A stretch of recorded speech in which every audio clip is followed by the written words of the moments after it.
Hello and welcome back to the Toffee Blues YouTube channel, your source for all things Everton. My name's Thomas, joined again by Terry McAllister and Owen Parks. Sadly, on another slightly sombre note, after back-to-back disappointing performances, this time 2-1 loss away to Newcastle United.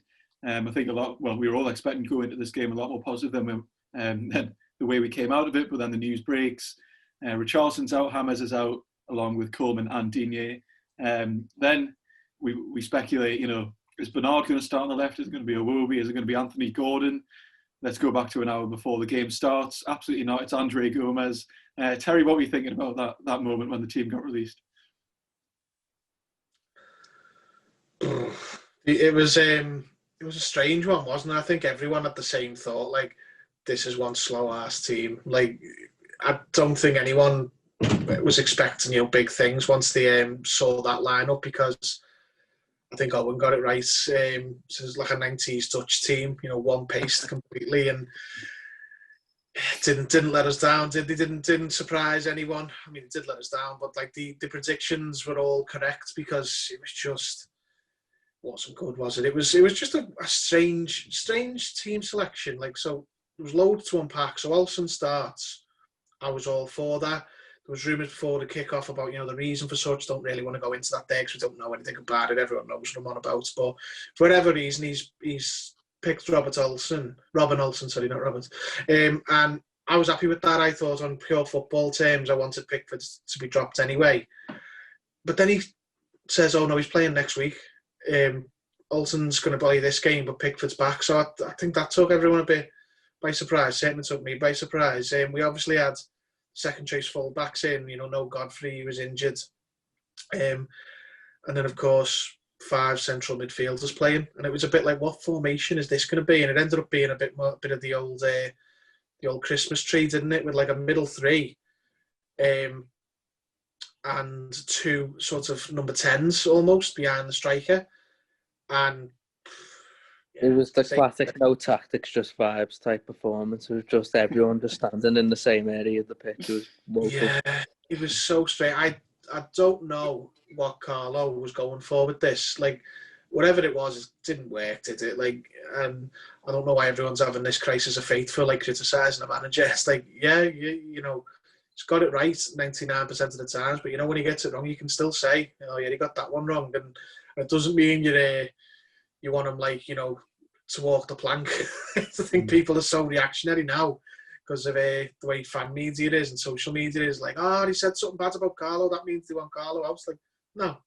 But, you've got to be honest, haven't you? Like, whatever he wanted to do, this game did not work because we just didn't look like a threat at all. Neither did Newcastle, but we just played exactly the way they wanted us to play. We just gifted them a goal with a stupid decision. We'll touch on that properly in a bit. And then just floated, deep crosses at their centre-backs all game, and they were just made up for it. They must have just went, thanks very much, Everton, did exactly what we wanted to there. Yeah, I think you've touched on everything perfectly there. I don't think the team or the lineup was really how anyone predicted. But in our prediction video, Owen did mention that Callum Wilson would score. Of course, he did pick up 2. We always knew he was scoring. Him and Ryan Fraser link up. I'm surprised Jeff Hendrick didn't grab a fairs. Well, we may as well start with the first goal. Owen, what did you make of the penalty decision? Do you know what? People are having a go at Callum Wilson for like making the most of it, and that's fair enough. I'm not a huge fan of Callum Wilson myself. Actually, I'll go a bit further than that. I particularly dislike Callum Wilson, but it is not his fault. Andre Gomez is the thickest footballer on the planet. He lives in a world of his own, honestly.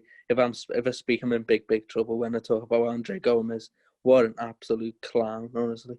It gets given, and then they score a penalty, and then Steve Bruce is on the champagne at that point, isn't he? Because he could have just put everyone behind the ball and win the game, and it's easy enough for them, and we made it dead simple for them, and I'm fuming.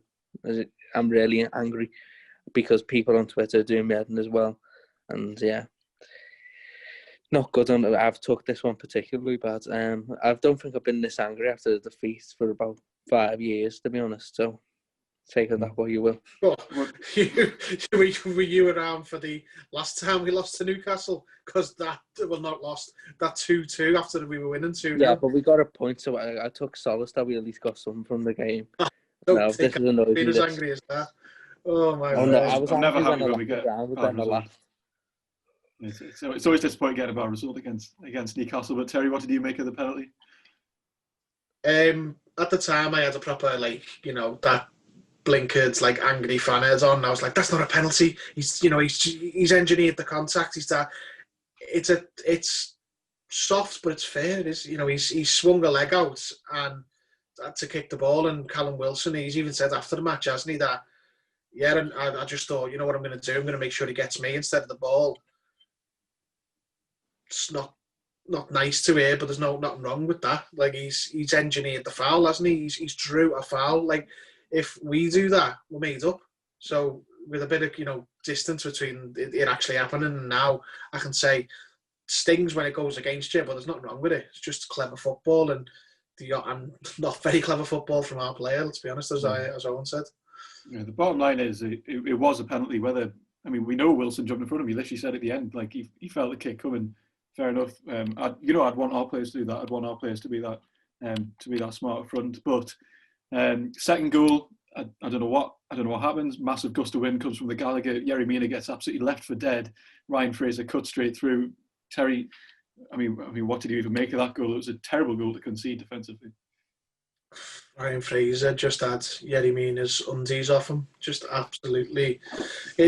I've said previously, and I'll say it again. I am a fan of Yerry Mina, but he needs dropping now. He's him and Pickford have made a lot of individual mistakes, which have led to goals, and this is another one in Mina's led you for this season already. He gets drawn to him, then he spins him, absolutely does him, and then he can't catch him, and he just gets back in time to slide across and deflect the ball, take Olsen out of the game, and because the cross might not even be going to, might not even make it to I think it was Wilson, might not even make it to Wilson if left, unmolested. But then obviously the sort of ricochet deflection, whatever you want to call it, takes the ball over the keeper, and there's nothing he can do, and then that's it, 2-0, and game over. Like, we weren't making a very good go of trying to get back in the game anyway until after the second goal somehow. But once we're 2 goals down, we didn't have enough time or the players on the pitch to change it. Yeah, it was a disappointing performance overall. I don't want to dwell on the negatives for too long because there were some very few positives that I'm going to try and draw out a bit later in the video. But Owen, you are a fan of the way Newcastle play football. They are kind of they are a sight to behold. What did you make of their performance? Of course, we helped them a lot in the way we played, but what did you make of them? They weren't amazing, but didn't have to be. But it just adds fuel to the fire of Newcastle fans. Gutted that they won the game because Steve Bruce is in the top half now, and Rafa, I don't think, he finished top half once, didn't he? But good luck to Steve Bruce, because I think he's doing a very good job, and so Newcastle fans for being self-entitled. That's all I can say. Yeah, so then we're going to try and move away from negative slightly. Premier League debut for Nkunku on his birthday. Terry, what did you make of his performance? Really make anything of it. I think the team was set up to try and make the most of the fullbacks for width, and I think we learned from this game that neither of the reserve fullbacks are really up to the Premier League. Now, Kenny, I think the jury's in on Kenny. He's not good enough, is he? But Nkunku's only a young lad. He's looked good in Carabao Cup games, and he's very young and can progress and get better. Didn't really make a mark for himself, but I don't think the rest of the team helped him.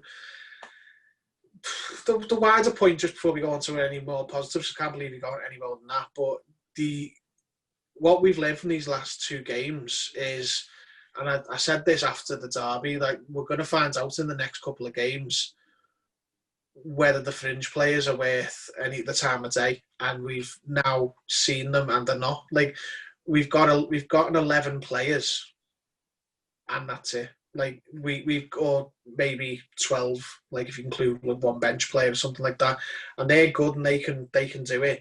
And you might get away with bringing in 1, maybe 2 fringe players at a time. You can't bring in 5. You can't, like, we had 5 players out who would all start.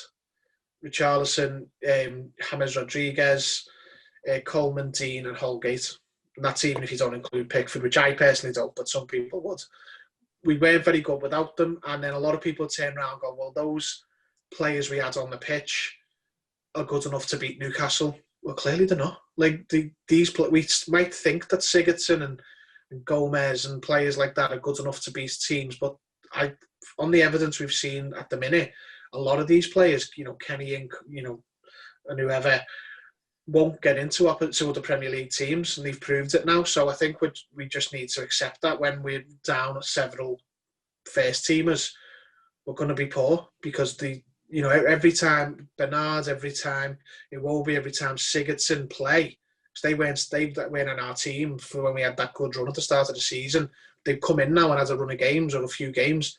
They've been awful. Like every single game we've lost, and they've been terrible every time. Like, and the other players who start haven't been enough to get them through it, like Alan and Decore and who have you. But sorry, I've gone on a rant. So in Nkunku, it wasn't his fault, but he didn't really do anything, did he? I was surprised he came off, but he didn't have any impact. I don't think he seemed a little bit to play within himself, because the rest of the team didn't really play to his strengths, didn't give him anything to run at. Yeah, it was quite disappointing, because he does look like a very exciting player, but wasn't really given license to do a whole lot. I was disappointed to see Godfrey out. Of course, he did pick up a hamstring injury. I think that was what was announced. I would have liked to have seen him alongside Keane personally if Kenny was back, just purely because he was a natural right back. And maybe with Godfrey's kind of recovery pace, as has been called, he's not the quickest, but does he get rinsed by Ryan Fraser that badly, run backwards? Probably not as badly as Yerry Mina.